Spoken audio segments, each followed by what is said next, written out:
अङ्गं हरेः पुलकभूषणमाश्रयन्ती भृङ्गाङ्गनेव मुकुलाभरणं तमालम् अङ्गीकृताखिलविभूतिरपाङ्गलीला माङ्गल्यदास्तु मम मङ्गलदेवतायाः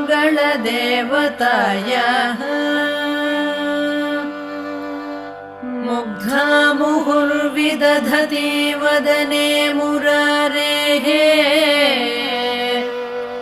प्रेमत्रपा प्रणिहितानि गतागतानि मालादृशोर्मधुकरीव महोत्पलेया सा मे श्रियं दिशतु।